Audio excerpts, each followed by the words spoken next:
राधे राधे सभी को।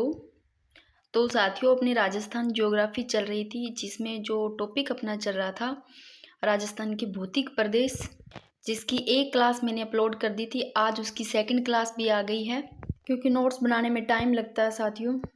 तो अब स्टार्ट करते हैं। इससे पहले क्या क्या किया था वो एक बार फटाफट रिवीजन कर लेते हैं अपने। सबसे पहले बात करते हैं साथियों कि अपनों ने किया था, मैंने 3 नाम बताए थे, एक प्रोफेसर वीसी मिश्रा, एक डॉक्टर रामलोचन सिंह, एक हरि मोहन सक्सेना। तीनों ने ये अलग अलग सन और अलग अलग प्रकार बताए हैं, भौतिक प्रकार, जो कि 1968 में प्रोफेसर वीसी मिश्रा है, इन्होंने 7 प्रकार, और डॉक्टर रामलोचन शर्मा है, इन्होंने 1971 में कितने 2 तो मुख्य और 12 उप प्रकार, हरिमोहन सक्सेना ने 4 प्रकार बताए हैं 1964 में। फिर मैंने आगे सारे के सारे करवा रखे हैं, फिर इसी हिसाब से मैंने करवाया, आगे मानचित्र में भी दर्शा दिया। ठीक है साथियों, फिर एक जगह आप लोगों ने ऐसे भी पढ़ा होगा, ऐसे ही आप बना लेना, नोट्स में तैयार कर लेना। फिर आगे मैंने बताया कि थार का निर्माण है, इसकी जो मान्यता कुछ लोग तैतीस सागर का बताते हैं, कुछ सहारा का मरुस्थल बताते हैं। फिर मैंने बताया कि जो थार का रेगिस्तान है, देखो पाकिस्तान में तो विस्तार कितना है, 15% है, और 85% भारत में है।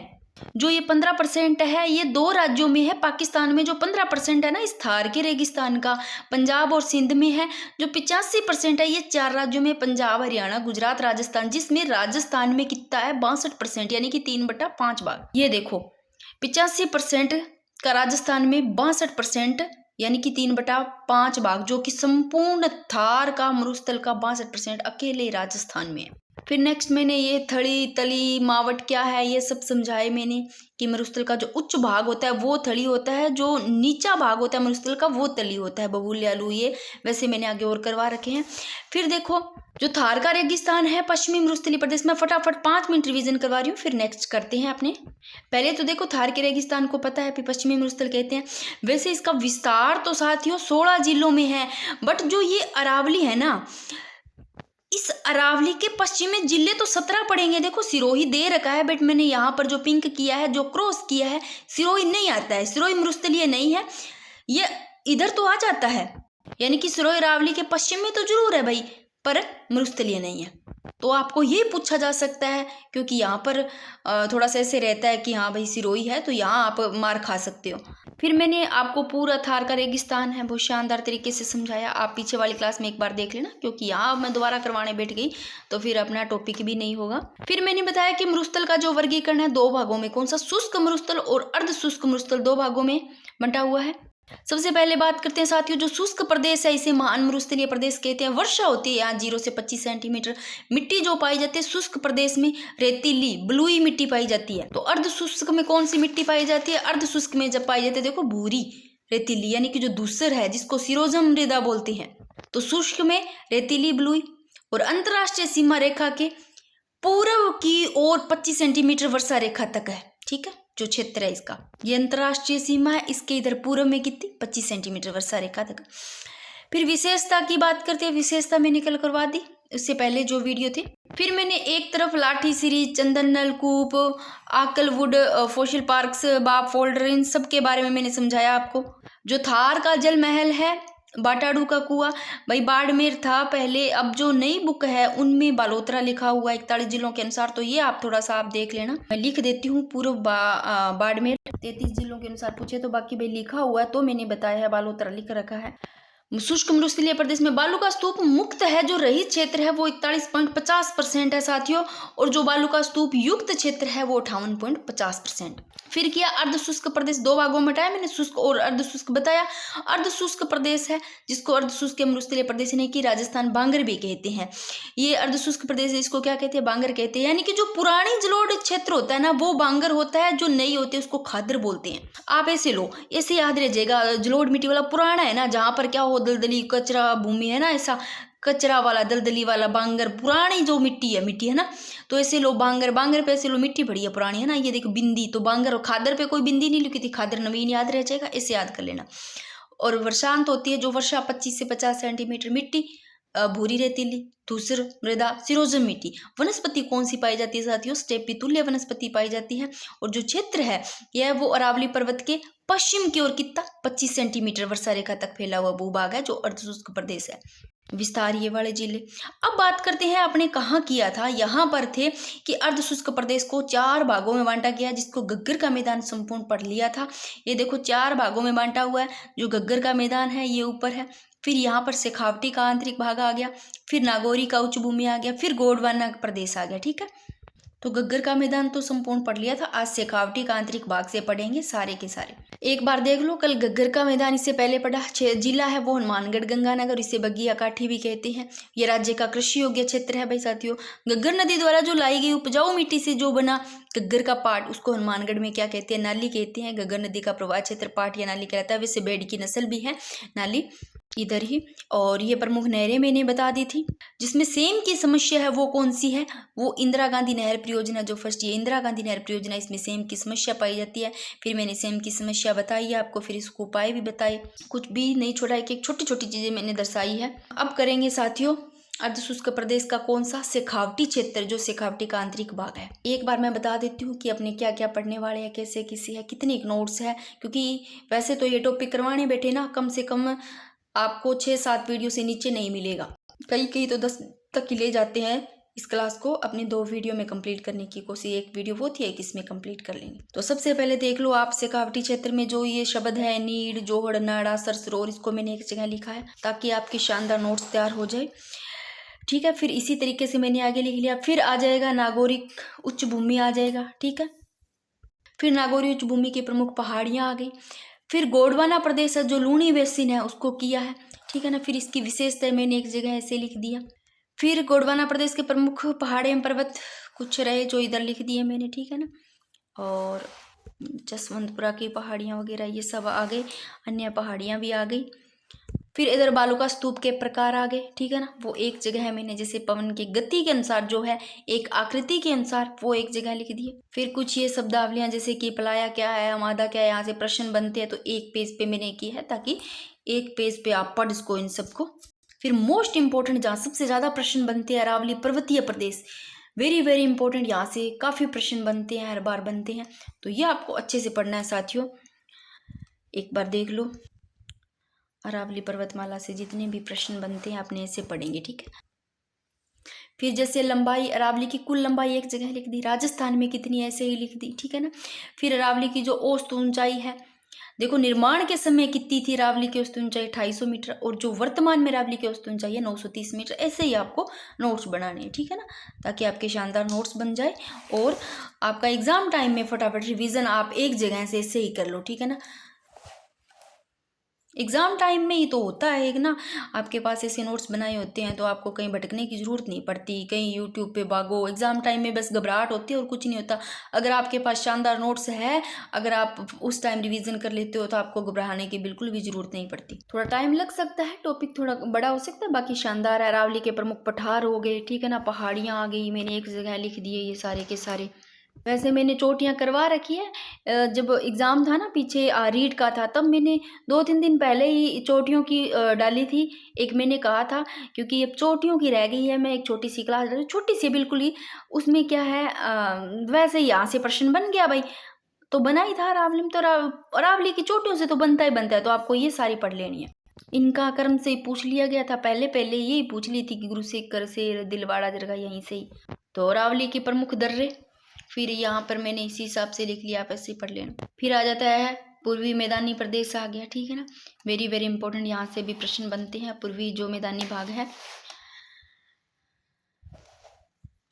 फिर बनास का बेसिन आ गया। ठीक है, और फिर यहाँ बाणगंगा का मैदान, दक्षिणी पूर्वी पठार, यही है बनास का जो बेसिन है बाणगंगा का, यही तो है। दक्षिणी पूर्वी पठार आ जाता है। फिर इसको ही हाड़ौती का पठार बोलते हैं, दक्षिणी पूर्वी का पठार को, तो मैंने इसे ही लिख दिया। ठीक है ना, ताकि आपको पता चल जाए। फिर इसके आगे 2 भाग है हाड़ौती के पठार को, एक विंध्या कंगार भूमि, एक दक्कन का पठार, इनको ऐसे ही मैंने दर्शाया है। फिर एक जगह राजस्थान के प्रमुख पठार भी मैंने लिख दिए। ठीक है ना, तो आगे जैसे दक्कन का पठार है, इसके 3 भागों को, इसमें 3 भागों में बांटा गया है दक्कन के पठार को, तो तीनों भागों को मैंने ऐसे ही यहाँ पर क्या फटाफट करते हैं साथियों। तो कहाँ तक था अपना कि अर्धशुष्क प्रदेश को 4 भागों में बांटा गया, घग्गर का मैदान पढ़ लिया, शेखावटी का आंतरिक भाग पढ़ते। और इधर देख लो घग्गर का मैदान। ठीक है ना, क्या क्या किया था यहाँ से इनकी समस्या तक हो गया था पीछे की क्लास में। अब बात करते हैं शेखावटी क्षेत्र। शेखावटी का जो आंतरिक भाग है, देखो शेखावटी का आंतरिक भाग औसत ऊंचाई की बात करें, ध्यान रखना 450 मीटर रख लोगे। विस्तार किन किन जिलों में? शेखावटी वाला एरिया तो पता ही है, चूरू, झुंझुनू, सीकर तो है ये, साथ में डीडवाना, कुचामन भी लेना है इसमें। वैसे तो ये जिले तो है शेखावटी वाले, तो चूरू, झुंझुनू, सीकर, तो थोड़ा सा इसका भी विस्तार है, डीडवाना, कुचामन। यह क्षेत्र राजस्थान का कौन सा?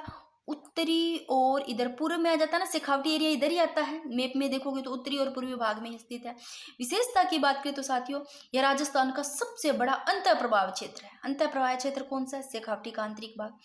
इस क्षेत्र में नदियों या जो नदियां है ना, नदियां जमीन के नीचे से देखो नदियां कहाँ से, ये इसलिए इसका जो राजस्थान का सबसे बड़ा अंतर प्रभाव क्षेत्र ये है शेखावटी का जो आंतरिक भाग है, क्योंकि जब आप देखोगे नदी है ना, वो जमीन के नीचे से प्रभावित होती है, और जो ऊपरी स्तर होता है ना, उस ऊपरी स्तर पे क्या वो जल दिखाई नहीं देता है, इसीलिए ये अंतर प्रभाव का क्षेत्र है राजस्थान का सबसे बड़ा, क्योंकि इस क्षेत्र में नदियां हैं वो जमीन के नीचे से प्रभावित होती है।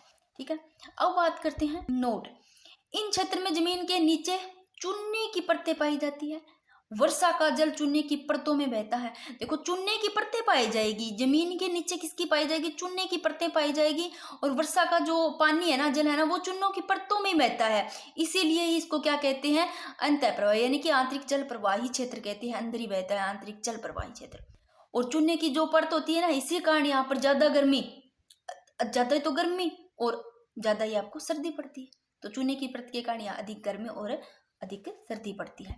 शेखावटी क्षेत्र देखो, इस क्षेत्र की प्रमुख नदी है ना, वो तो कांतली नदी है। तो शेखावटी क्षेत्र की साथियों नदी कौन सी है? ध्यान रखना, कांतली नदी है, जिसका प्रवाह क्षेत्र शेखावटी में क्या कहलाता है? तोरावटी कहलाता है। तोरावटी, इसका जो प्रवाह क्षेत्र है वो क्या कहलाता है? तोरावटी, शेखावटी में कहलाता है। अब बात करें, इस क्षेत्र में घास के मैदान भी पाए जाते हैं, जिन्हें कहते हैं बीड़। घास के मैदान को तो बीड़, ऐसे लोग, घास है तो भीड़ हो गई, ज्यादा घास है तो बीड़, ऐसे याद रख लोगे, पशु चारागाह की बीड़, ठीक है ना, ये घास के मैदान। और इस क्षेत्र में कच्चे कुएं पाए जाते हैं। कच्चे कुएं देखो, जोहड़ याद रह जाए, याद ना रहे तो ऐसे लो, कच्चे कुएं होते हैं ना, टूट जाते हैं तो उनको जोड़ा जाता है, जोड़ ऐसे ले लेना। घास के मैदान, भीड़ है तो भीड़, ऐसे नाम याद रह जाए, किसी चीज से कनेक्ट कर लो। वर्षा का जल इकट्ठा करने के लिए बनाए गए ये जोहड़ कच्चे कुएं होते हैं। फिर जो पक्के कुएं होते हैं, नाड़ा, अब कितना ही फोड़ दो नाड़ा, ऐसे ले लो, पक्के हैं तो ऐसे नाड़ा याद रह जाएगा। कच्चे जोहड़, पक्के नाड़ा, घास के मैदान, भीड़, और मैंने इनको हाईलाइट किया, इससे याद रह जाएगा। और इस क्षेत्र में ही अस्थायी तालाब पाए जाते हैं। कौन सा पढ़ रहे हैं? शेखावटी का आंतरिक भाग, इसी में ही क्या पाए जाते हैं? घास के मैदान तो बीड़, कच्चे कुएं, जोहड़, पक्के कुएं, नहर, अस्थायी तालाब पाए जाते हैं, जो स्थायी नहीं होते, अस्थायी होते हैं, उनको कहते हैं सरसरोवर, सरिया सरोवर। यह प्राचीन काल नदियों द्वारा लाई गई मिट्टी, जो अब क्या हो गई है? अनुपजाऊ हो गई है। अनुपजाऊ मिट्टी को क्या कहते हैं? मैंने कहा था बांगर, जो दलदली होती है उनको अनुपजाऊ मिट्टी होती है, उनको बांगर कहते हैं। पुरानी मिट्टी को याद रखना बांगर, और नवीन मिट्टी को खादर, ठीक है ना। इसलिए शेखावटी क्षेत्र को क्या कहते हैं? बांगर कहते हैं भाई, क्योंकि यहाँ प्राचीन काल में नदियों के द्वारा पुराने समय में क्या लाई जाती थी? मिट्टी, और अब वो हो गई है बिल्कुल भी अनुपजाऊ, उपजाऊ नहीं है, अनुपजाऊ हो गई, तो इस मिट्टी को, अनुपजाऊ मिट्टी को बांगर कहते हैं। और इसलिए शेखावटी क्षेत्र को नाम क्या है? बांगर प्रदेश कहते हैं। और नदियों द्वारा लाई गई उपजाऊ मिट्टी खादर कहलाती है। जो उपजाऊ मिट्टी होती है ना नदियों द्वारा, ये तो खादर होती है, और अनुपजाऊ बांगर होती है। तो पुरानी मिट्टी बांगर, नवीन मिट्टी जलोढ़, याद रख लोगे। तो एक बार फिर से देख लो, शेखावटी का आंतरिक भाग औसत ऊंचाई 450 मीटर है। जिले देख लो शेखावटी के आगे, इसमें साथ में डीडवाना, कुचामन, और इस जमीन के नीचे से नदियां हैं वो जमीन के नीचे से निकलती है। तो आप देखना, घास के मैदान भीड़, और कच्चे कुएं जोहड़, पक्के कुएं नाड़ा, अस्थायी तालाब सरसरोवर। इसी तरह ध्यान रखना है, अनुपजाऊ मिट्टी को बांगर, और जो उपजाऊ मिट्टी लाती है नदियों द्वारा वो खादर। फिर मैंने एक जगह लिख ली, मोस्ट इंपोर्टेंट, हर हाल में बनता ही बनता प्रश्न बने हुए, यहाँ से एक से मिल जाता है, प्रश्न बन जाता है। जोहड़, जो कच्चे कुएं है, नदी कौन सी है? कांतली। क्षेत्र कौन सा? शेखावटी है। नेहड़, नदी कौन सी है? लूणी। क्षेत्र कौन सा है? गोंडवान प्रदेश। और इसमें दलदली भूमि जो कि नेहड़ कहलाती है, ठीक है, दलदली भूमि। और बीहड़ की बात करें, नदी कौन सी है? चंबल। क्षेत्र हाड़ौती, और मृदा का अपर्दित भाग बीहड़। अब एक चीज लिखी है मैंने नोट, अदर अस्पष्ट प्रवाह का क्षेत्र हाड़ौती का पठार है, ध्यान रखना, जिसमें नदियों का जल सतह पर दिखाई देता है, किंतु नदियों का उद्गम और मिलान स्पष्ट नहीं होता। अभी इससे पहले अपनों ने क्या पढ़ा था? जो शेखावटी में, इसमें जो ये शेखावटी का आंतरिक भाग है, राजस्थान का सबसे बड़ा अंतर प्रभाव क्षेत्र है, क्योंकि जमीन के नीचे से नदियां है ना, वो नदियाँ जमीन के नीचे से प्रवाहित होती है, इसलिए ऊपरी स्तर पर जल नहीं दिखाई देता है। अभी क्या पढ़ा मैंने, अतः अधर स्तर प्रवाह का क्षेत्र हड़ौती का जो पठार है, जिसमें नदियां सतह पर दिखाई देती है, जिसमें नदियों का उद्गम और मिलन स्पष्ट नहीं होता है। अब पढ़ेंगे नागौरी उच्च भूमि। अब इससे पहले देखो एक बार आप कि अपने पढ़ रहे अर्ध शुष्क प्रदेश, इसको 4 भागों में बांटा है। गग्गर का मैदान पढ़ा, अर्ध शुष्क प्रदेश, ध्यान रखना 4 भाग पूछा जा सकता है कि अर्ध शुष्क प्रदेश को कितने भागों में बांटा है। 4 कौन कौन से है, गग्गर का मैदान, शेखावटी का आंतरिक भाग, फिर नागौरी की उच्च भूमि ये पढ़ेंगे, और फिर गोंडवाना प्रदेश पढ़ेंगे, ठीक है ना। तो अब पढ़ते हैं नागौरी उच्च भूमि। बात करते हैं अर्ध शुष्क प्रदेश के, ये भाग है ये नागौरी उच्च भूमि। औसत ऊंचाई साथियों ध्यान रखना इसकी 300 से 500 मीटर, ध्यान रख लोगे नागौरी उच्च भूमि की 300 500 300 500, 600 नहीं है, डबल मत करना, 500 कर देना। विस्तार की बात करें तो शेखावटी प्रदेश हो गया, और लूणी बेसिन के मध्य नागौर और डीडवाना, कुचामन और पाली बैच में। ये कहाँ है नागौर, ये नागौर शेखावटी प्रदेश और लूणी बेसिन के बीच में जो नागौर है, इसके साथ में देखो इसी से अलग हुआ तो याद रखिएगा, डीडवाना, कुचामन, पाली, अजमेर है नागौरी उच्च भूमि का विस्तार। ये रहा शेखावटी प्रदेश और लूणी प्रदेश के मध्य में नागौरी उच्च भूमि। अब बात करते हैं विशेषता की। विशेषता है कि इस क्षेत्र में माइकासिस्ट चट्टान पाई जाती है। भाई ध्यान रखना, वेरी वेरी इंपॉर्टेंट। नागौरी उच्च भूमि की विशेषता क्या है कि इस क्षेत्र में माइकासिस्ट चट्टान पाई जाती है। खारी या लवणीय चट्टान है अभी माइकासिस्ट, और इस चट्टानों में खारे पानी की झीलों का क्या होता है, निर्माण होता है, अर्थात इन चट्टानों में एक नमक उत्पादन का कार्य होता है। अब बात करें नागौरी उच्च भूमि, देखो इस क्षेत्र में कुब्बड़ पट्टी पाई जाती है। मैं थोड़ी सी हाईलाइट कर देती हूँ जिन चीजों पर ज्यादा आपको ध्यान देना है। और इससे कुब्बड़ पट्टी को क्या कह देते हैं, बांका पट्टी या होच पट्टी भी कहा जाता है। और इसका जो विस्तार है देखो अजमेर से नागौर के बीच में है, जायल पुष्कर तक। और इस क्षेत्र में फ्लोराइड की अधिकता से जो हो जाता है ना, वो फ्लोरोसिस रोग हो जाता है। फ्लोराइड की जो है ज़्यादातर ये अधिकता पाई जाती है, और इसमें इससे फ्लोरोसिस रोग हो जाता है। और इस रोग से दांत है ना वो पीले पड़ जाते हैं, और इस रोग से हड्डी में टेढ़ापन भी आ जाता है, पीछे से कुब सी निकल जाती है, पीठ का झुक जाना, व्यक्तियों की कुब्बड़ निकलने की समस्या होती है, इसलिए इसे कुब्बड़ पट्टी या बांका पट्टी या होच बेल्ट भी कहते हैं। तो ठीक है ना, ये तो आपको पता भी होगा, तो एक बार आप देख लो, स्क्रीनशॉट लेना चाहो तो भी ले लेना, ठीक है ना। ऊंचाई कितनी है, औसत ऊंचाई 300 से 500 मीटर। विस्तार इसका जो नागौर, डीडवाना, कुचामन, पाली, अजमेर में। और विशेषता यानी कि इसमें क्या पाई जाती है, नागौरी उच्च भूमि में माइकासिस्ट चट्टान पाई जाती है, और यह खारी और लवणीय चट्टान होती है। अब नागौरी उच्च भूमि की ये कुछ पहाड़ियां हैं, देखो इंपॉर्टेंट है, कई बार प्रश्न बन जाते हैं। फिर अब जैसे भी कोई प्रश्न बनेंगे ना, तो आपको एक वन लाइनर दे करके प्रश्न नहीं पूछा जाएगा, जैसे आपको चारों ही दे दी। अगर आपको एक मान लो 2-3 याद है ना, तो आप इसे सही कर लोगे। जैसे कि जाइल की पहाड़ी है, ये नागौर में फ्लोराइड प्राप्त होता है। डेगाना की पहाड़ी है, यहाँ से टंगस्टन प्राप्त होता है नागौर में। मकराना की पहाड़ी, डीडवाना, कुचामन में संगमरमर प्राप्त होता है। जाइल की पहाड़ी से फ्लोराइड, डेगाना की पहाड़ी से टंगस्टन, मकराना की पहाड़ी से संगमरमर, और मांगलोद की पहाड़ी से जिप्सम प्राप्त होता है नागौर में। बाकी ये तीनों नागौर में है, और ये मकराना की पहाड़ी डीडवाना, कुचामन से, क्योंकि इसी से ये अलग हुआ है नागौर से ये डिस्ट्रिक्ट। फिर बात करते हैं गोंडवाना प्रदेश, लूणी बेसिन। इससे पहले क्या पढ़ा आप लोगों ने, ये पढ़ा नागौरी उच्च भूमि, ठीक है। ये लो अर्ध शुष्क प्रदेश को 4 भागों में बांटा गया, जिसमें गग्गर प्रदेश पढ़ लिया, शेखावटी का आंतरिक भाग पढ़ लिया, नागौरी की उच्च भूमि पढ़ ली, तो गोंडवाना प्रदेश पढ़ती है। गोंडवाना प्रदेश यानी कि लूणी बेसिन, इसको अब ध्यान रखना, गोंडवाना प्रदेश को ही लूणी बेसिन कहते हैं, लूणी जवाई बेसिन कहते हैं। लूणी बेसिन आज ये लूणी जवाई गोंडवाना प्रदेश। यह क्षेत्र लूणी जवाई नदी बेसिन क्षेत्र का भाग है, अर्ध शुष्क प्रदेश का सबसे बड़ा भाग है भाई। और यह अर्ध शुष्क प्रदेश का क्या है, सबसे बड़ा भाग है, जो कि 35,000 वर्ग किलोमीटर। विस्तार की बात करें तो पाली, बालोतरा, जालोर, बाड़मेर, जोधपुर में इसका जो विस्तार है। गोंडवाना प्रदेश का जो पूर्वी भाग है वो काला भूरा डूंगर यानी कि ब्यावर में स्थित है, ध्यान रखना, गोंडवाना प्रदेश का पूर्वी भाग। इसकी विशेषता की बात करें तो रोही दोआब यानी कि बाण गंगा और यमुना के बीच का भाग है रोही दोआब। देखो विशेषता, नेहड़ की बात करें तो लूणी बेसिन क्षेत्र में दलदली भाग नेहड़ कहलाता है। ये देखो मैंने एक जगह लिखाए थे ना सारे, जोहड़ है वो तो कच्चे कुएं, नेहड़ दलदली भूमि वाला भाग नेहड़ कहलाएगा। बीहड़ है, इसका जो नदी बताई मैंने चंबल, क्षेत्र हाड़ौती मृदा का प्रदित भाग बीहड़ है, दलदली भूमि नेहड़ है। एक जगह मैंने करवाए थे ताकि आपको एक जगह सारी चीज मिल जाए। सारा तो पढ़ ही रहे, उसमें से एक एक निकालोगे तो एक जगह मैंने लिख दिया। टाइम लगता है पर कुछ चीज़ें ऐसी होती है कि हाँ ऐसे पढ़ को तो सही रहता है। नेहड़ लूणी बेसिन क्षेत्र में है। तो मैंने एक जगह उसकी नदी भी लिख दी, पहले नेड़ लिखा, फिर लूणी, फिर क्षेत्र लिखा, यानी कि गोंडवाना प्रदेश। गोंडवाना प्रदेश पढ़ रहे हैं ना।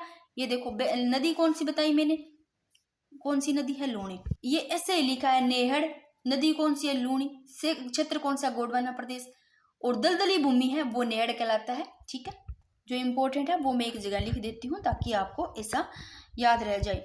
फिर बात करते हैं, नेहड़ कहलाता है जालोर बालोतरा में। और लवणीय पादप, इस बेसिन क्षेत्र में लवणीय पादप भी पाए जाते हैं। वे जो गोंडवाना प्रदेश पढ़ रहे हैं अपने गोंडवाना प्रदेश जो लूणी बेसिन है, लवणीय पादप भी पाए जाते हैं बालोतरा जालोर में। रोही, लूणी नदी और अरावली, जो लूणी नदी और जो अरावली है उनके मध्य का क्षेत्र है वो रोही कहलाता है। लूणी नदी किधर है, अरावली कहाँ है, उनके बीच का जो मध्य क्षेत्र है वो कहलाता है रोही, ब्यावर पाली में। इंसेल वर्ग की बात करें तो मरुस्थल में अपरदन के बाद जो बाकी रह जाती है ना, शेष रहे जो चट्टानी या पहाड़ी भाग है वो इंसेल वर्ग कहलाता है। अब मरुस्थल में देखो, जो मरुस्थलीय एरिया है वहां पर अपरदन होता है। अपरदन के बाद में जो चट्टानी पहाड़ी बच जाती है, जो भाग रह जाता है, वो इंसेल वर्ग कहलाता है, जालोर और बाड़मेर की जो पहाड़ियां। फिर बजादा, शुष्क और अर्धशुष्क क्षेत्रों के पर्वतीय भाग में जलोढ़ पंख का मैदान। अब बात करें गोंडवाना प्रदेश के पर्वतीय एवं पहाड़ियां, थोड़े फटाफट कर लेते हैं। 56 की पहाड़ियां बालोतरा में, और मोकलसर से सिवाना के बीच में स्थित है 56 की पहाड़ियां। और कितनी किलोमीटर लंबी है ये, 11.2 किलोमीटर। और गोलाकार पहाड़ी है भाई 56 की पहाड़ियां। और एक रायोलाइट जो चट्टाने हैं वो पाई जाती है। कौन सी चट्टाने पाई जाती है, रायोलाइट चट्टाने। और क्योंकि रायोलाइट चट्टाने हैं इनमें ना ग्रेनाइट पाया जाता है, इसलिए 56 की पहाड़ियों में रायोलाइट चट्टाने पाई जाती है। इसमें ग्रेनाइट की खनिज की जो है वो अधिकता पाई जाती है, ग्रेनाइट खनिज की अधिकता। और ग्रेनाइट सिटी पूछे तो जालोर को कहा जाता है, पता होगा।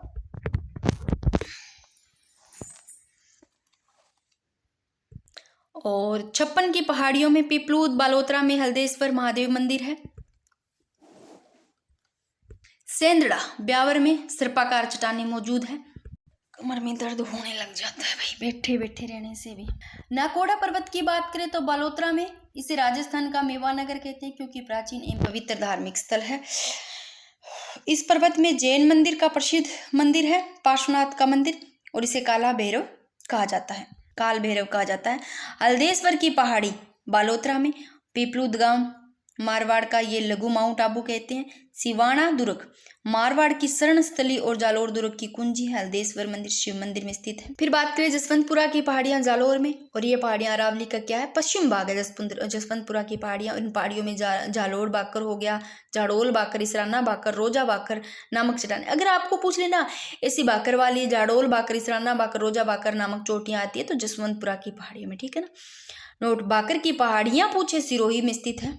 जसवंतपुरा की पहाड़ियों में सुंदा माता का मंदिर है भाई। ये राजस्थान का प्रथम रोपवे कौन सा, सुंदा माता मंदिर, रोपवे 2006। और जसवंतपुरा की पहाड़ियाँ ये इसमें बात करें तो सुंदा माता का मंदिर है, और भालू अभ्यारण्य भी इसमें खोला जा रहा है। जसवंतपुरा की पहाड़ियाँ में कौन सा, भालू अभ्यारण्य भी।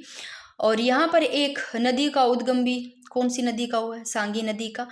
और लूणी नदी की ये सहायक नदी है, सागी जो नदी है। और सागी नदी कहाँ से निकलती है, सह से सागी, सह से सेवर की पहाड़ियों से निकलती है। और ये आंतरिक अपवाह तंत्र की नदी है भाई सागी नदी। थड़ी देखो मरुस्थल का उच्च भाग है, तड़ी मरुस्थल का नीच भाग है, ध्यान रखना नीचा भाग है। अन्य पहाड़ियाँ की बात करें तो सेंदड़ा की पहाड़ी ब्यावर में, और जो कालीमा पहाड़ी है ब्यावर में, और हिंगलाज मगरा बालोतरा में, नरसिंहपुर पहाड़ है वो बाली में। ये जो सारी की सारी पहाड़ियां है ना, ये बताइए सेंदड़ा की पहाड़ी, कालीमा पहाड़ी, हिंगलाज पहाड़ी और नरसिंहपुर पहाड़ी, इनका जो संबंध है वो गोंडवाना प्रदेश से। फिर बात करें मालानी आग्नेय सेल समूह की बात करें तो मुख्यतः सिवाना, बालोतरा व जालोर में ग्रेनाइट और ज्वालामुखी रायोलाइट चट्टानों का निर्माण करते हैं। ये पहाड़ियां गुंबदाकार और इंसेल वर्ग जो रेगिस्तानी क्षेत्र में ढालनुमा पाई जाने वाली जो खड़ी चट्टानें हैं उनके रूप में पाई जाती हैं। अब बात करते हैं बालू का स्तूप। देखो सबसे पहले बालू का स्तूप को दोहरे दरियन टिब्बे कहते हैं, पता होगा भाई। रेत के टीले जिन्हें दोहरे भी कहते हैं। और बालू का स्तूप मुख्य रूप से मरुस्थल में मिट्टी के अप्रदन निक्षेपण से बनते हैं। गतिशील दोहरों को जैसलमेर में क्या कहते हैं? दरियन कहते हैं। बालू का स्तूप के प्रकार देखो, एक तो पवन की गति के अनुसार होते हैं और एक आकृति के आधार पर। जो पवन की, जैसे पवन है ना, पवन की गति के अनुसार होते हैं, वो तो देखो कौन कौन से, अनुदैर्ध्य या पवन अनुवर्ती बालू का स्तूप। तो अनुदैर्ध्य है ना, वेरी वेरी इंपॉर्टेंट, काफी बार पूछा गया है। अनुप्रस्थ बालू का स्तूप, अनुदैर्ध्य काफी बार पूछा गया है। पवनों के समानांतर, जिधर पवने चली पवनों के समानांतर ही या अनुदिश बनते हैं, रेखीय बालू का स्तूप कहते हैं। ये बालू का स्तूप द्वदस्ती नदी है ना, उस घाटी में मिलती है अनुदैर्ध्य बालू का स्तूप। तो ये पवनों के समानांतर यानी कि अनुदिश बनते हैं, इनको क्या कहते हैं? अनुदैर्ध्य को रेखीय बालू का स्तूप। फिर आते हैं, ये कहाँ पर पाए जाते हैं? सर्वाधिक देखो, वेरी वेरी इंपॉर्टेंट, जैसलमेर और बाड़मेर में मिलती है अनुदैर्ध्य, जो पवनानुवर्ती है, जो रेखीय बालू का। फिर अनुप्रस्थ बालू का स्तूप, पवनों की दिशा के समकोण अनुप्रस्थ, समकोण अनुप्रस्थ, जिसे पवन की दिशा है ना हवा की, उसके समकोण बनेंगे, लंबवत बनने वाला बालू का स्तूप अनुप्रस्थ। पूगल बीकानेर के चारों ओर और सूरतगढ़, गंगानगर, चूरू, झुंझुनू जिलों में मिलते हैं। गंगानगर है, सूरतगढ़, गंगानगर का जो सूरतगढ़, बीकानेर का पूगल, इनके चारों ओर, चूरू, झुंझुनू जिले में। अब अवरोधी बालू का स्तूप है, ये किसी अवरोध झाड़ी या पेड़ पहाड़ी के कारण बनते हैं, जिसे पुष्कर नाग पहाड़ में मिलती है। फिर आकृति के आधार पर सीप, अनुदैर्ध्य बालू का स्तूप, पवन की दिशा, जिधर पवन है उसकी दिशा के समानांतर ही विकसित होते हैं सीप, ठीक है ना, अनुदैर्ध्य बालू का स्तूप है सीप। फिर तारा बालू का स्तूप, हवा अपनी दिशा बार बार बदलती है। मोहनगढ़, पोखरण, जैसलमेर व सूरतगढ़, गंगानगर में मिलती है तारा बालू का स्तूप। जैसलमेर का मोहनगढ़, पोखरण, सूरतगढ़, गंगानगर।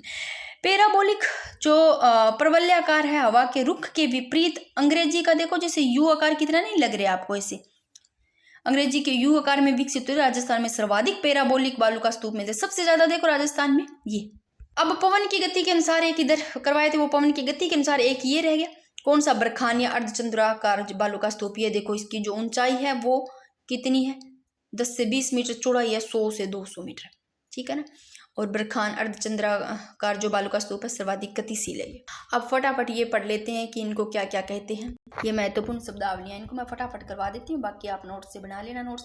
रेंग है मिश्रित मरुस्थल बालू का, बालू, रेत व कंकड़ पत्थर से रेंग मिश्रित मरुस्थल होता है, जिसमें बालू, रेत व कंकड़ पत्थर होते हैं। तली पोखर, रेगिस्तान के गड्ढों में वर्षा का मीठा, जैसे रेगिस्तान होती है ना, उसमें गड्ढों का जो गड्ढे होते हैं, उसमें जो पानी भर जाता है बरसात का, मीठा जल, वो तली पोखर कहलाता है। बालसन, देखो जो पर्वत और चट्टानें हैं ना, उनके मध्य में जो इकट्ठा होने से जो झीलें बनती है, कहाँ पर? पर्वतों चट्टानों के बीच में, वो बालसन है। और रेगिस्तान में जो गड्ढे में बरसात का मीठा पानी होता है, वो तली पोखर होता है। चट्टानों पर्वतों के बीच में जो पानी इकट्ठा होता है, जो झीलें बन जाती है उन्हीं से, वो बालसन कहलाता है। बबूलिया तो पता हो, वायु के भंवर जो चक्रवात होते हैं। मरहो वेरी वेरी इंपॉर्टेंट, तली पोखर का जो जल सूखने के बाद में उपजाऊ मिट्टी मरहो कहलाती है। जो तली है ना पोखरा, उसका जो पानी सूख जाता है, सूखने के बाद में जो मिट्टी हो जाती है, जो उपजाऊ मिट्टी हो जाती है, उसको मरहो कहते हैं। उर्मिका क्या है? रेत टीले की लहरदार परत होती है, उर्मिका है। और कारवागांसी क्या है भाई? ये ऊंटों के पैदल चलने वाले मार्ग है। और तड़ी मरुस्थल के दक्षिण और पश्चिम में, इधर दक्षिण और पश्चिम में स्थित नीचे का भाग तड़ी कहते हैं, थड़ी कहते हैं। ये उच्च भाग है, जो कि बीकानेर, श्री गंगानगर, चूरू का उच्च भाग, जो लूणी नदी के उत्तर में है। और पलाया क्या है? खारे पानी की बड़ी, ये पलाया भाई खारे पानी की झीलें हैं, पानी की, ठीक, खारे पानी की झीलें हैं। ये पलाया क्या है? झीलें हैं, वो भी खारे पानी की। थार के मरुस्थल में पानी भरने से भूमि की लवणता के कारण इनका जल खारा हो जाता है। और डांड क्या है? बालू का स्तूप में वायु की रगड़ से बनते जो गर्त है, वो डांड है। पीवना पता ही होगा क्या है भाई? सांप। राष्ट्रीय मृग उद्यान जैसलमेर में पाया जाने वाला जहरीला सांप है डंक न मारकर क्या? सोए हुए व्यक्ति के श्वास के साथ जहर देकर मारता है। फिर और क्या है? मादा क्या है? पथरीला मरुस्थल, जहाँ छोटी पहाड़ियां चट्टानें हो, वो मादा। और पोखरण, फरोदी, बालोतरा के बीच में बालू का स्तूप मुक्त प्रदेश। और ईरग क्या है? रेतीला मरुस्थल, जहाँ बालू ही बालू हो। और इन्हें मरुस्थल, महान मरुस्थल, ईरग को क्या महान मरुस्थल भी कहते हैं। राजस्थान में सर्वाधिक ईरग जैसलमेर में। रन और टाट क्या है भी? इंपॉर्टेंट पूछा भी गया। रन, टाट, बालू का स्तूपों के मध्य वर्षा का जो जल है ना, बालू का स्तूप होते हैं उनके बीच में जो पानी होता है ना बरसात का, वो जल लवणीय दलदल बन जाता है, जिसे रन टाट कहते हैं। सर्वाधिक ये जैसलमेर में। अब लो ऐसे लो, टाट रन बोल दे इसको, ऐसे लो, टाट में पड़ेगी सीधी जैसलमेर में, ये याद रखिए। और तो क्या बताऊं। रोही मैदान मरुस्थल में उपजाऊ भूमि। अब एक बार फिर से इनको देखो कि जिलों का मैंने बताया ना, जैसे कि ये तो पता ही होगा आपको, तली है, वो तो नीचे का भाग है मरुस्थल के, दक्षिण और पश्चिम में थली ऊपर का, तो ये बीकानेर श्री गंगानगर चूरू का उच्च भाग आ गया। और मरहो, वेरी वेरी इंपॉर्टेंट, मरहो पता है तली पोखर का जल सूखने के बाद में जो मिट्टी है ना वो मरहो कहलाती है, और इसमें जो की जाने वाली कृषि है वो खड़ीन कहलाती है, और खड़ीन कृषि पाली वालों द्वारा जैसलमेर में शुरू की जा गई। और पलाया मैंने बता दिया, खारे पानी की बड़ी झीलें हैं, और डांड है ये गर्त है जो कि बालों का स्तूप में वायु के रगड़ से और बनते हैं। अब हमादा देखो पोखरण फलोदी बालोतरा में, एक बार आप फिर से इनको या स्क्रीन शॉट ले लो चाहे कैसे भी, ये एक बार आप इनको, अरावली पर्वतीय प्रदेश। बात करें अध्ययन की 1923 में जो जानकारी दी गई वो किन के द्वारा दी गई, MN हेरान द्वारा दी गई भाई सबसे पहले अरावली पर्वत की। अब विशेषता की बात करते हैं अरावली पर्वतमाला की, क्योंकि इससे मैंने इतने शानदार तरीके से यहाँ पर अरावली पर्वतमाला के नोट्स बनाए हैं, आपको ऐसे ही पढ़ने हैं, ऐसे ही आपको नोट्स बनाने हैं। विशेषता की बात करें तो विश्व की सबसे प्राचीन एक तो अरावली पर्वतमाला, ठीक है ना, सबसे प्राचीन। वलित अपशिष्ट पर्वतमाला, सबसे प्राचीन वलित अपशिष्ट पर्वतमाला, ये लो हाईलाइट कर दिया। अरावली मोड़दार पर्वत है, और देखो एक तो निर्माण के अनुसार, समय के अनुसार और वर्तमान के अनुसार, देखो समय के अनुसार तो प्राचीन है पुरानी, निर्माण के अनुसार वलित मोड़दार, और वर्तमान के अनुसार अपशिष्ट टूटी फूटी, ठीक है ना, एक जगह ऐसे ही मैंने लिख दिया। फिर बात करते हैं अरावली पर्वतमाला के उपनाम। देखो महान जल विवाह, सारे आपको ध्यान रखने हैं। अरावली पर्वतमाला को क्या क्या कहते हैं, महान जल विभाजक रेखा कहते हैं। अब देखो इसको आडावाटा पर्वतमाला कहते हैं, और जो कि एक तो आडावली बूंदी में और आडावाटा कहाँ कहते हैं, आडावाटा कहते हैं उदयपुर में। आडावली, आडी पड़ गए, आडी वली पड़ गए बूंदी खावे, और आडावाटा उदयपुर, ऐसे ले लेना। अब आडावाटा क्यों कहा गया, आडावाटा क्योंकि किसी भाग को दो भागों में बांटा जाता है इसलिए, ठीक है ना, अरावली पर्वतमाला को। और सुमेरपुर या मेरुपुर, अरावली पर्वतमाला को महान जल विभाजक रेखा आडावाटा पर्वतमाला, आडावाटा इसलिए कहते हैं क्योंकि ये किसी भाग को दो भागों में बांटती है।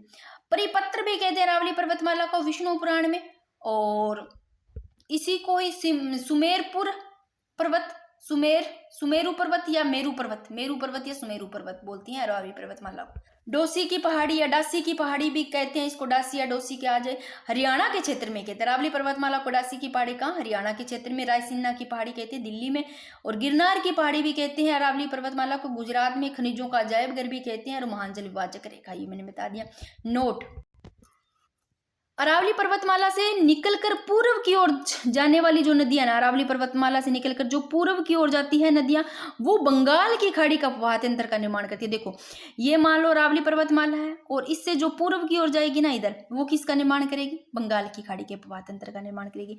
जबकि वो अरावली के पश्चिम में जाएगी, अरावली के पश्चिम की ओर जाने की नदियां वो अरब सागर। देखो पश्चिम इधर, पहले पश्चिम इस साइड में है तो ए ले लो अरावली, और बंगाल इधर पूर्व की ओर जाए बी ले लो, बाद में बी बंगाल में, ठीक है ना। तो पश्चिम की ओर जाने वाली नदियां अरब सागर के अपवाह तंत्र का निर्माण करती है, इस कारण इस अरावली को महान जल विभाजक रेखा कहती हैं। वेरी वेरी इंपॉर्टेंट कि अबुल फजल ने अरावली पर्वतमाला को ऊंट की गर्दन के समान बताया, जबकि कर्नल जेम्स टोड ने संतों का शिखर कहा। अब अरावली की आकृति कैसी है, संतूरा वाद्य यंत्र के समान बताई गई है। और अरावली का जो निर्माण का समय है वो कौन सा, एजोइक महाकल्प के जो प्री कैम्ब्रियन युग है, इसमें अरावली का निर्माण किया गया। 65 करोड़ वर्ष पूर्व इसका निर्माण किया गया, प्री कैम्ब्रियन युग। अरावली की उत्पत्ति की बात करें तो प्री कैम्ब्रियन युग में हुई, वेरी वेरी इंपॉर्टेंट पता है। अरावली का निर्माण है, वैसे मैंने एक जगह लिखवा रखे हैं, जब पहले करवाया था, पहला पेज करवाया था ना, उस पर एक जगह सभी की सभी सारी चीजें एक जगह करवा रखी है। ये पेज देखना आप, कितना शानदार तरीके से एक जगह लिखा हुआ है मैंने, प्री कैम्ब्रियन युग की अरावली पर्वतमाला सबसे प्राचीन यही है। सेकंड नंबर पे हाड़ौती का पठार बना, थर्ड नंबर पे पूर्वी मैदानी प्रदेश, और फोर्थ नंबर पे नवीनतम थार का रेगिस्तान, ठीक है ना, आप इससे पढ़ लेना, ठीक है। राजस्थान की प्री कैम्ब्रियन चट्टानों का वर्णन किन ने किया अभी प्री कैम्ब्रियन चट्टानों का वर्णन, AM हेरान ने, अलेक्जेंडर जो मैकमिलन हेरान है, अलेक्जेंडर मैकमिलन हेरान यानी कि AM हेरान ने किया। फिर अरावली की दिशा की बात करें तो वेरी वेरी इंपॉर्टेंट, दक्षिण पश्चिम। देखो दक्षिण पश्चिम से, ऐसे याद रखना, दक्षिण पश्चिम से उत्तर पूर्व की ओर, ऐसे याद रखो, ऐसे है, ठीक है, ऐसे करके दक्षिण पूर्व से उत्तर पूर्व की ओर, ये इंपॉर्टेंट है। अरावली का जो मूल स्थान है अरब सागर में स्थित मिनी का लक्षद्वीप से अरावली का मूल स्थान माना गया है। अरावली पर्वत की जो मूल जड़ है अरब सागर से शुरू होने के कारण अरब सागर की अरावली का पिता कहते हैं। अरब सागर को अरावली का क्या कहते हैं? पिता। फिर बात करते हैं कि अरावली का उद्गम है वो पालनपुर गुजरात से माना गया है। अंतिम स्थान है रायसीना की पहाड़ी दिल्ली तक अरावली का अंतिम स्थान है।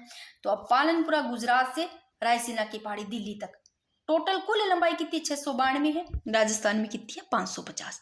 और इन पहाड़ियों के निकट क्या है? राष्ट्रपति भवन स्थित है। और भारत में अरावली का जो विस्तार है वो गुजरात, राजस्थान, हरियाणा, दिल्ली में।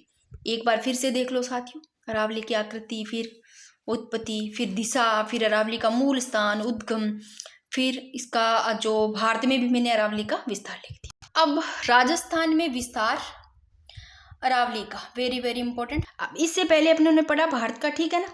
ये देखो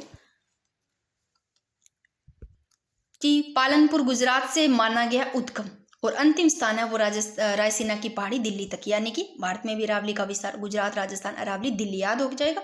अब जो इंपॉर्टेंट है राजस्थान का, ठीक है ना। देखो, प्रवेश खेड़ बर्मा सिरोही, अंतिम स्थान है खेजड़ी झुंझुनू। खेड़ बर्मा गुजरात से खेतड़ी झुंझुनू तक कुल 550 किलोमीटर लंबी है। और अरावली का 80% भाग देख लो राजस्थान में है भाई, ये देख लो, इससे चित्र भी बना दिया मैंने। 80% राजस्थान में है। अब अरावली की लंबाई की बात करें तो कुल लंबाई 692 किलोमीटर है। राजस्थान में लंबाई पूछे तो 550 किलोमीटर है। और अरावली का भाग है राजस्थान में 80%। ये राजस्थान में अरावली है वो सिरोही, उदयपुर, राजसमंद, ब्यावर, अजमेर, जयपुर, कोटपुतली, बरोड़, खेड़थल, तिजारा, जालोर, पाली, डीडवाना, कुचामन, सिक्कर, झुंझुनू, डूंगरपुर, बांसवाड़ा, चित्तौड़गढ़, भीलवाड़ा, दौसा, अलवर, सलूंबर है। अरावली की जो औसत ऊंचाई देखो, अरावली की लंबाई टोटल पूछे 692, राजस्थान में पूछा तो भाई 550 है। और निर्माण के समय अरावली की औसत ऊंचाई निर्माण के समय पूछे तो 2800 मीटर। वर्तमान में अरावली की औसत ऊंचाई 930 मीटर है। और वर्तमान में जो अरावली है इसको टूटी फूटी झंझर माना जाता है। बात करें राजस्थान में अरावली की जो स्थिति है, वेरी वेरी इंपॉर्टेंट। सर्वाधिक चौड़ाई पूछे तो भाई उदयपुर में है, ऐसे लो उद्य हो गया मोटो चौड़ो चौड़ाई, वह सर्वाधिक है। न्यूनतम पूछे तो अजमेर में है। सर्वाधिक ऊंचाई पूछे तो सिरोही में, सिर ऊंचो रिवा तो सर्वाधिक ऊंचाई सिरोही में, कम ऊंचाई जयपुर में। और उत्तरी अरावली को कितने 2 भागों में बांटा गया, एक तो पूर्वी राजस्थान और एक पश्चिमी राजस्थान। अब बात करें कि अरावली का सर्वोच्च स्थान, सबसे ऊंचा पॉइंट है गुरु सिक्कर सिरोही 1722 मीटर।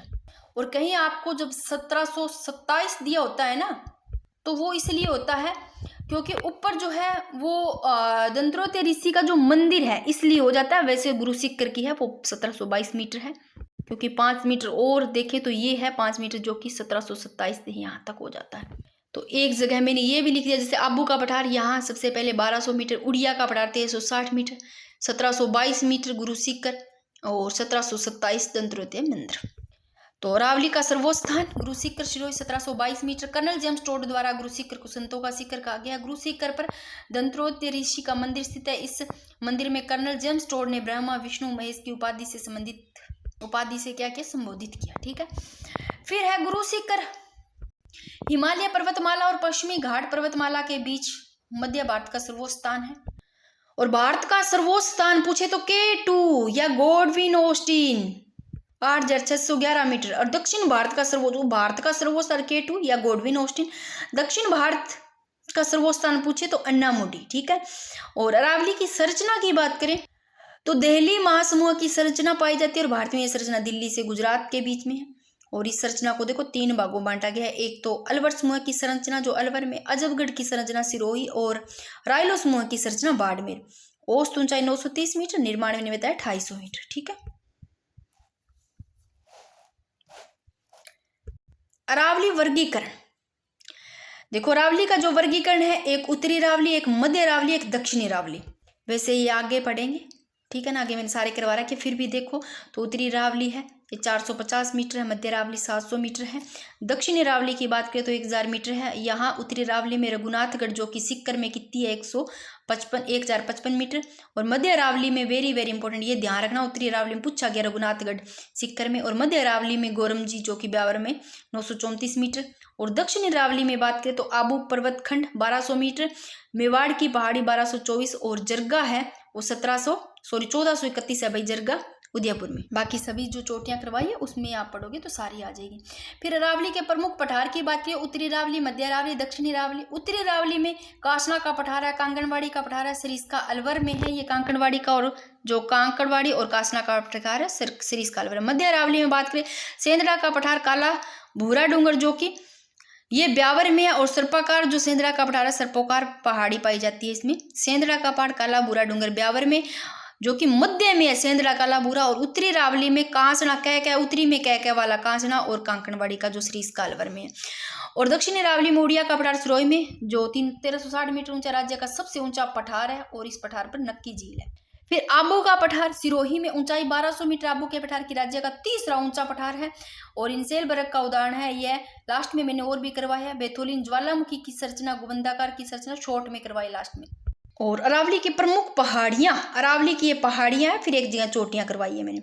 उत्तरी अरावली देखो, सबसे पहले अरावली की 3, उत्तरी अरावली, मध्य अरावली, दक्षिण अरावली। पहले उत्तरी अरावली को पढ़ते हैं, जिसमें उत्तरी अरावली में जयपुर की पहाड़ियां आती है, झुंझुनू की पहाड़ियां आती है, और क्या आती है उत्तरी अरावली में सिक्कर की पहाड़ी आती है, अलवर की पहाड़ी आती है, दौसा की पहाड़ी आती है, ये उत्तरी अरावली में आती है।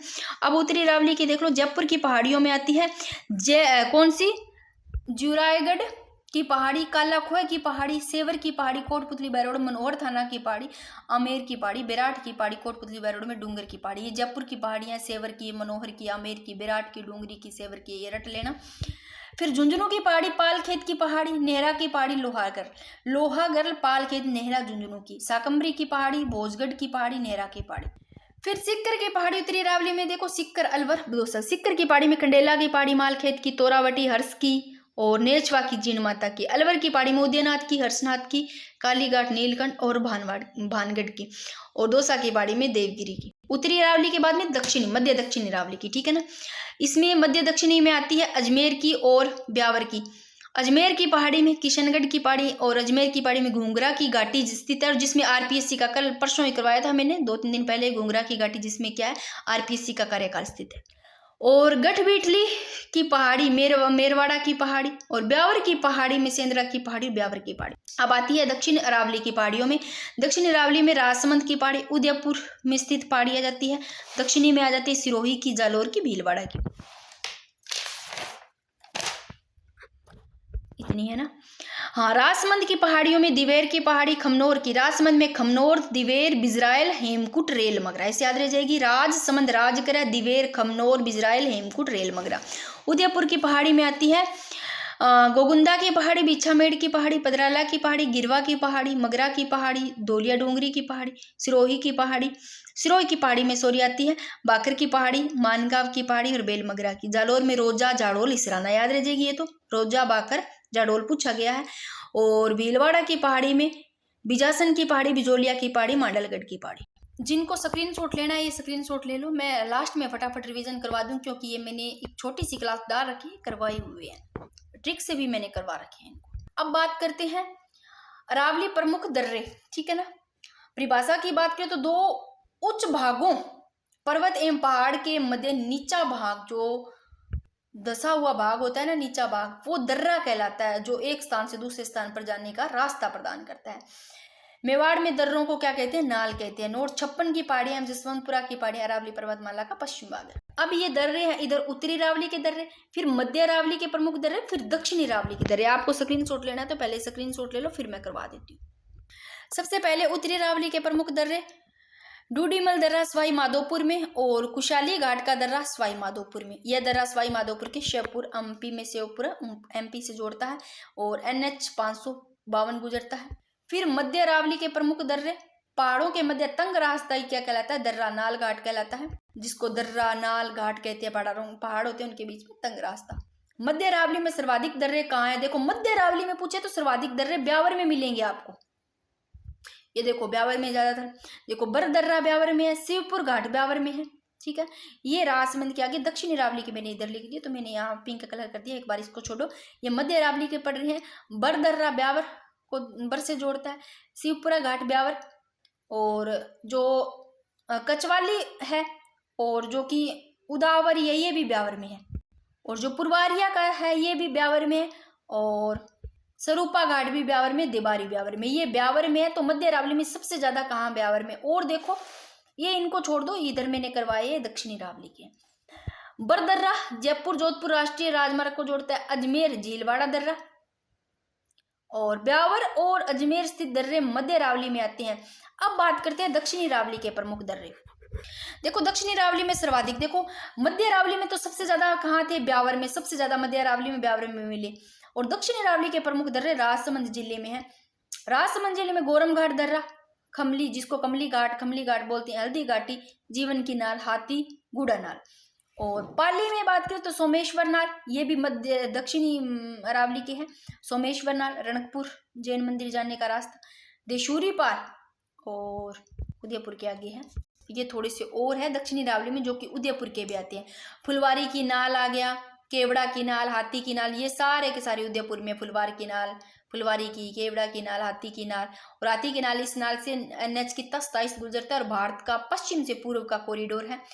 और सिरोही की बात करें तो बोरंग नाल, और सलूम्बर की बात करें तो डेबर नाल, इस नाल से गोमती नदी बहती है। आप पूर्वी मैदानी प्रदेश करेंगे, थोड़ा सा पानी पी आती हूँ मैं। एक बार आप देखो कि हरिमोहन सक्सेना है और AK तिवारी है, इन्होंने 4 भागों में बांटा है भौतिक प्रदेश को, जो कि पश्चिमी मरुस्थलीय प्रदेश थार का मरुस्थल पड़ा, अरावली पर्वतीय प्रदेश जिसको मेरू बोलते हैं पड़ा, पूर्वी मैदानी प्रदेश जो जलोढ़ खादर है इसको पढ़ेंगे, दक्षिणी पूर्वी पठार प्रदेश इसको भी पढ़ेंगे।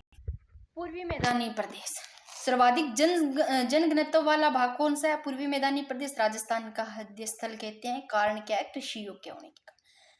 पूर्वी मैदानी प्रदेश के जिले की बात करें तो विस्तार अलवर, कोटपुतली, बहरोड हो गया, खेर थलतीजारा, डीग, भरतपुर हो गया, उदरवाड़े, जयपुर, धौलपुर, करौली हो गया, सवाई माधोपुर, भीलवाड़ा, चित्तौड़गढ़, डूंगरपुर, बांसवाड़ा, प्रतापगढ़। एक बार जिले देख लो। फिर बात करते हैं कि पूर्वी मैदानी भाग है चंबल, बनास, बाणगंगा, माही नदियों द्वारा लाई गई जलोढ़ जो दोमट मिट्टी से बना है। तो पूर्वी मैदान भाग किससे बना है? जलोढ़ मिट्टी जो दोमट मिट्टी है उससे बना, और किसके द्वारा लाई गई है? चंबल, बनास और बाणगंगा और माही नदी द्वारा लाई गई है। सर्वाधिक उपजाऊ भौतिक विभाग है भाई ये पूर्वी मैदानी भाग, और इसलिए इसे क्या कहते हैं? खदान का कटोरा भी कहते हैं। और इसकी जो ढाल है पूर्व की ओर है, इसकी ढाल कहाँ है? पूर्व की ओर। सर्वाधिक जनसंख्या घनत्व वाला भाग है। अब बात करते हैं पूर्वी मैदानी भाग को मुख्यतः कितने पूर्वी मैदानी भाग वेरी वेरी इंपॉर्टेंट 4 भागों में बांटा गया है। एक तो चंबल बेसिन, छप्पन बेसिन जिसको माही बेसिन, और बनास बेसिन और बाणगंगा बेसिन, 4 भागों को पढ़ेंगे। पूर्वी मैदानी भाग कितने भागों में? 4, चंबल बेसिन, छप्पन का बेसिन, बनास बेसिन, बाणगंगा। ये लो, सबसे पहले पूर्वी मैदानी भाग जो बांटा गया चंबल बेसिन में, सबसे पहले चंबल बेसिन पढ़ते हैं। दिशा की बात करें तो दक्षिण पूर्व है इसकी दिशा। क्षेत्र की बात करें चंबल बेसिन की तो हाड़ौती क्षेत्र है, कोटा, बूंदी, बारा, झालावाड़, यानी कि हाड़ौती क्षेत्र हो गया ये तो, कोटा, बूंदी, बारा, झालावाड़। एक तो चंबल बेसिन का क्षेत्र हाड़ौती क्षेत्र में ये आ गया सारा। फिर सवाई माधोपुर, फिर करौली, धौलपुर में। मिट्टी की बात करें चंबल बेसिन में तो काली जो चिकनी मिट्टी है, कपासी, रेंगूर मिट्टी पाई जाती है। फसल की बात करें कपास, चना, गन्ना, सोयाबीन। और चंबल के आसपास ऊंची नीति जो उत्खात है स्थलाकृति वो डांग कहलाती है। और सर्वाधिक डांग भूमि करौली में है, सबसे ज्यादा डांग भूमि है वो करौली में है, इसलिए करौली को क्या कहते हैं? डांग की रानी कहते हैं। और चंबल नदी के प्रवाह से मिट्टी में क्या कटाव यानी कि अवनाली का अपरदन के कारण, मिट्टी के कटाव के कारण गहरी गहरी क्या बन जाती है? घाटियां बन जाती है, जिन्हें क्या कहते हैं? बीहड़ कहते हैं। और ये कोटा, सवाई माधोपुर, धौलपुर तक फैली है भाई। तो सबसे पहले पढ़ा, देखो पूर्वी मैदानी भाग का सबसे पहले चंबल बेसिन पढ़ा। मिट्टी पाई जाती है, वेरी वेरी इंपॉर्टेंट, मिट्टी ध्यान रखना, फसल ध्यान रखना, क्षेत्र कौन सा, दिशा कौन सी, ध्यान, ठीक है। मिट्टी पाई जाती है काली, चिकनी जो है, कपासी, रेंगुर। फिर आता है छप्पन यानी कि माही बेसिन। ये देखो जो पूर्वी मैदानी भाग है इसको 4 भागों में बांटा गया। चंबल पढ़ा, फिर छप्पन बेसिन पढ़ते हैं। बांसवाड़ा और प्रतापगढ़, देखो बांसवाड़ा से प्रतापगढ़ के मध्य है वो 56 गांवों का समूह है। और 56 की पहाड़ी है वो बालोतरा में। माही नदी का प्रवाह क्षेत्र जिसमें बांसवाड़ा, प्रतापगढ़, डूंगरपुर जिले आते हैं भाई। और प्रतापगढ़ का प्राचीन नाम पूछे तो कांठल था। माही नदी का दाया भाग क्या कहलाता है? कांठल कहलाता है। प्रतापगढ़ में माही नदी का बहाव क्षेत्र कांठल का मैदान कहलाता है। और बांसवाड़ा से प्रतापगढ़ के मध्य क्या? 56 गांव, नदी नालों का समूह है, इसे 56 का मैदान कहते हैं। और डूंगरपुर बांसवाड़ा का क्षेत्र है ना, ये बागगढ़, मेवल, व्याघ्र घाट के नाम से जाना जाता है। व्याघ्रवाट के नाम से जाना जाता है, वागड़ मेवल। और वागड़ का जो मैदान है इसे कुमारिका खंड, नाग खंड भी कहते हैं। एक बार फिर से देखो कि 56 या माही या बेसिन, 56 बेसिन या माही बेसिन है। प्रतापगढ़, डूंगरपुर, बांसवाड़ा जिले आते हैं इसका जो प्रवाह क्षेत्र है। और प्रतापगढ़ का प्राचीन नाम पूछे तो कांठल है। और डूंगरपुर बांसवाड़ा का क्षेत्र है ना, ये वागड़ मेवल व्याघ्रवाट के नाम से जाना जाता है। और इसका जो मैदान है वागड़ का, इसे कुमारिका खंड, नाग खंड भी कहते हैं, डूंगरपुर बांसवाड़ा में है और वागड़ी भाषा का क्षेत्र है। और एक चीज ध्यान रखना, बाटी का मैदान किसको कहते हैं? माही, सोम, जाखम के संयुक्त मैदान को। फिर बनास के मैदान में और देखो, अब बनास का मैदान पढ़ते हैं भाई, इससे पहले 56 का पढ़ा। बनास के मैदान की दिशा की बात करें तो मध्यवर्ती भाग है और पूर्वी मैदान का सबसे बड़ा मैदान है बनास का मैदान। क्षेत्र की बात करें तो राजसमंद, उदयपुर, अब देख लो कहाँ पर है ये, किस दिशा में, आप खुद देखो, एक बार सपोज करके देखो। राजसमंद, उदयपुर, चित्तौड़गढ़, भीलवाड़ा, अजमेर, टोंक, सवाई माधोपुर, करौली कहाँ मिलेंगे आपको, कौन सा एरिया है, अगर मानचित्र अच्छे से याद है। मिट्टी की बात करें बनास के मैदान में तो भूरी मिट्टी पाई जाती है, बंजरी मृदा मिट्टी। फसल गेहूं, सरसों, बाजरा यही पाए जाएंगे। मालपुरा करौली का जो मैदान है वो बनास के मैदान का उत्तरी पूर्वी भाग है। और बनास बेसिन का उत्तरी पूर्वी भाग क्या कहलाता है? मालपुरा करौली के नाम से जाना जाता है। तो भाई जो बनास का उत्तरी पूर्वी भाग है, देखो उत्तरी पूर्वी भाग, बना उपवर्गीकरण देख लो भी, बनास के मैदान का उत्तरी भाग है ना, ये उत्तरी भाग, ये क्या कहलाता है? मालपुरा करौली का मैदान, मालपुरा करौली का भाग। तो बनास बेसिन का उत्तरी पूर्वी भाग मालपुरा करौली के नाम से जाना जाता है। और टोंक, सवाई माधोपुर, करौली, अजमेर में फैला है। और इस मैदान में नीस एवं शिष्ट चट्टानें पाई जाती है, बलुआ पत्थर भी पाया जाता है नीस एवं शिष्ट चट्टानों में। और इस क्षेत्र में A.M. हेरोन ने क्या तृतीय पहली प्लेन नाम दिया भाई, पहली प्लेन नाम दिया। और जहाजपुर, भीलवाड़ा का क्षेत्र बात करें तो क्या है? खेराड़ कहलाता है। मालपुरा टोंक का क्षेत्र माल खेराड़, देखो मालपुरा टोंक का माल खेराड़, जहाजपुरा भीलवाड़ा का खेराड़। और मेवाड़ का जो मैदान है वो बनास के मैदान का दक्षिणी भाग है, ये लो दक्षिणी भाग। और उत्तरी भाग तो है मालपुरा करौली का मैदान और दक्षिणी भाग है मेवाड़ का मैदान।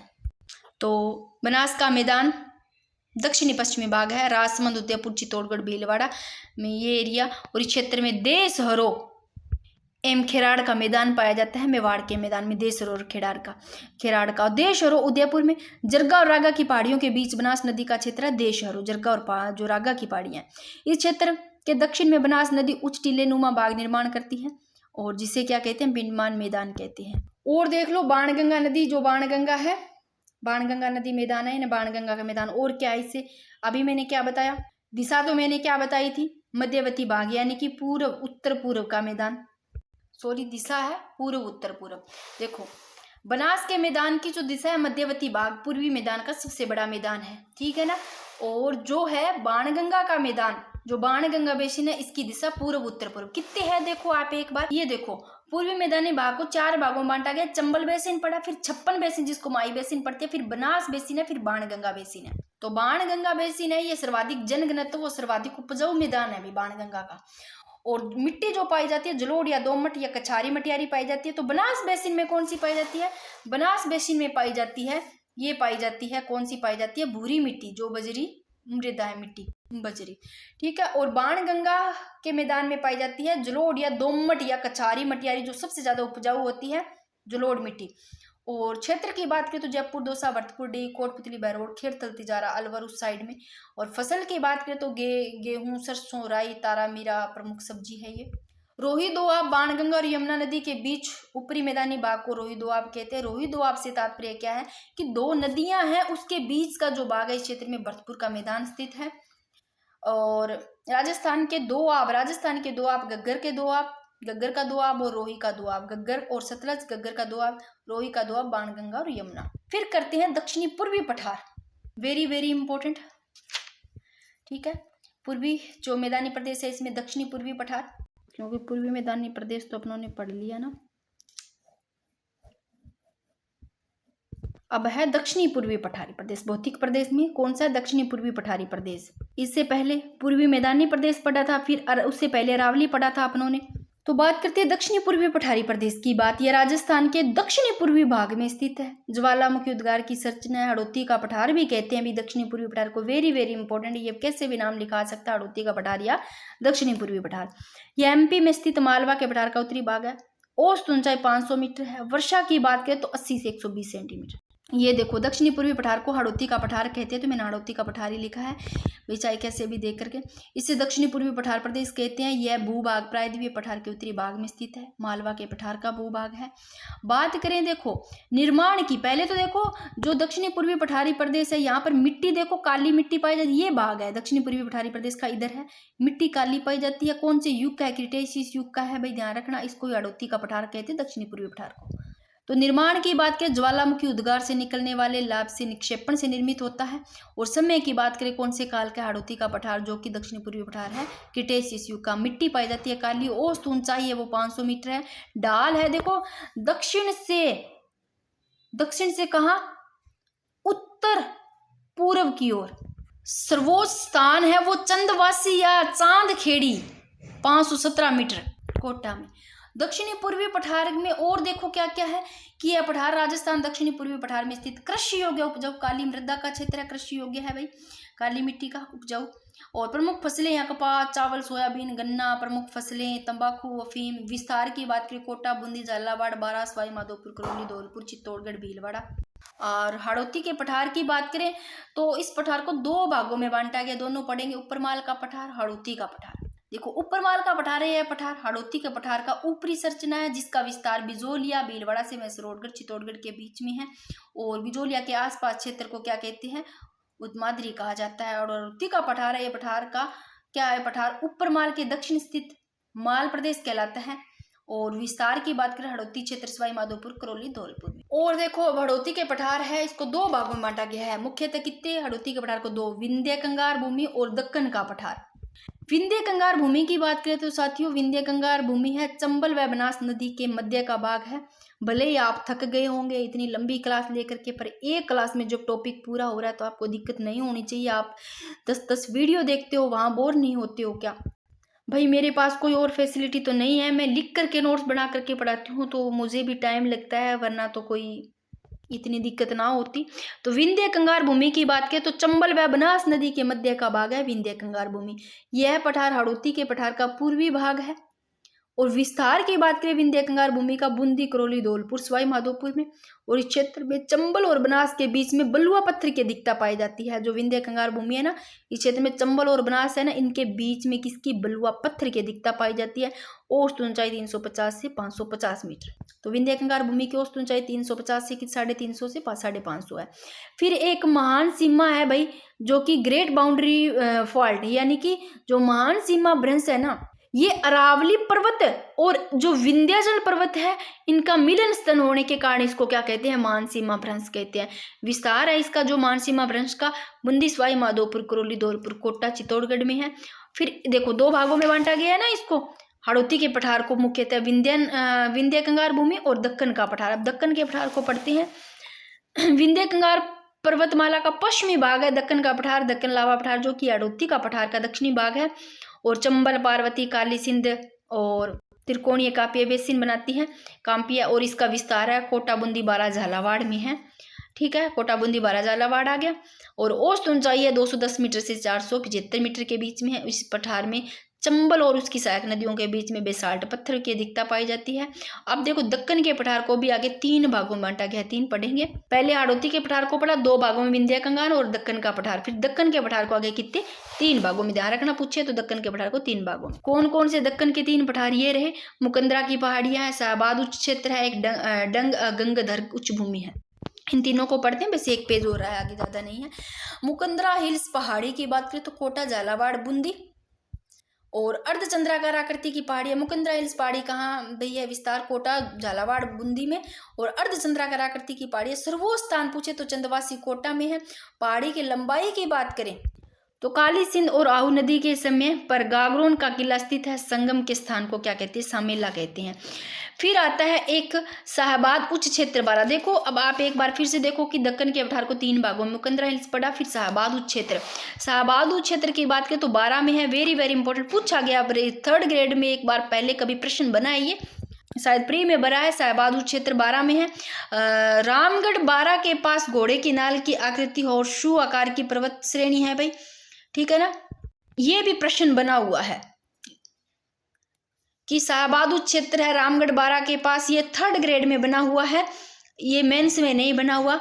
कौन से आकार की है? घोड़े के नाल की आकृति, जिसको होर्शू आकार भी बोलते हैं, होर्शू आकार है जिसकी। कौन से आकार का? होर्शू आकार की पर्वत श्रेणी है, जिसके मध्य राजस्थान में एकमात्र उल्का पिंड गिरने से बनी झील है। विश्व भूविरासत से क्रेटर के रूप में मान्यता दी है। विश्व भूविरासत ने क्या दिया? क्रेटर के रूप में मान्यता दी है। औसत ऊंचाई 300 मीटर। शाहबाद उच्च भूमि इंपॉर्टेंट है।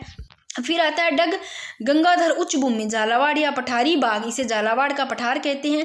काली मिट्टी पाई जाती है भाई यहाँ पर। औसत ऊंचाई 450 मीटर, मुख्य रूप से मालवा का पठार भाग है। अब राजस्थान के प्रमुख पठार फटाफट पढ़ लो। सबसे ऊंचा जो फर्स्ट पे 2nd नंबर पे ये, 3rd नंबर पे ये, पहले इनको पढ़ो कि उड़िया का पठार सिरोही में, राजस्थान का सबसे ऊंचा पठार 1360 मीटर ऊंचा, गुरु शिखर के नीचे स्थित है ये पठार। मैंने एक मानचित्र बनाया था, छोटा सा दिखाया था, ये लो एक बार। उड़िया का पठार 1360 मीटर और गुरु शिखर चोटी है वो 1722 मीटर। ये तो ये गुरु शिखर के नीचे ही है उड़िया का पठार, तो ये लो, ठीक है। फिर बोराट का पठार 2nd नंबर पे ये है, तो राजस्थान का दूसरा ऊंचा पठार, ये सबसे ऊंचा उड़िया का पठार। फिर बोराट का पठार, ये भय 2 की तरह नहीं लग रहा आपका, बोराट 2 दूसरे नंबर पे से ले लेना। 1225 मीटर, गोगुंदा उदयपुर से कुंभलगढ़ राजसमंद के मध्य है, स्थित है। और राजस्थान का दूसरा ऊंचा पठार, बोराट पठार की सबसे ऊंची चोटी जरगा है। अगर बोराट पठार की चोटी पूछे ऊंची तो जरगा है। फिर आबू का पठार 3rd नंबर पे, ये भी सिरोही में है।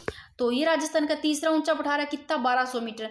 देखो 1360 मीटर तो उड़िया का पठार है, ध्यान रखना। 1225 बोराट का, 25 बोराट, 60 उड़िया, और आबू का पूरा 12, आबू पूरा 12। जिला जिस पर राजस्थान का सबसे ऊंचा शहर कौन सा? माउंट आबू। मेसा का पठार 620 मीटर है, चित्तौड़गढ़ दुर्ग में स्थित है। लसाड़िया का पठार सलूम्बर में है, पूर्व में पहले उदयपुर में था, अभी वर्तमान में सलूम्बर में है। जैसमंद झील के पूर्व विभाग में है। और ऊपरमाल का पठार बेंसरोडगढ़, चित्तौड़गढ़ से बिजोलिया भीलवाड़ा तक हाड़ौती का पठार भी का ही भाग है। और अगर पूछे मानदेसरा का पठार तो चित्तौड़गढ़ में लिख लो चाहे आप। और बोमट का पठार पूछे तो उदयपुर हो गया, सलूम्बर हो गया, उदयपुर, सलूम्बर, डूंगरपुर, इन और एक सिरोही जिले में भी फैला हुआ है। और भील जनजाति है वो भी निवास करती है। तो मैं मानदेसरा का पहाड़ चित्तौड़गढ़ में लिख देती हूँ, उल्टे हाथ से लिखा है भाई, तो एक बार फिर से देख लो आप। तो भाई ये टॉपिक आपका हो जाता है आज कंप्लीट, ठीक है। इसके बाद में राजस्थान की जलवायु टॉपिक करवाएंगे।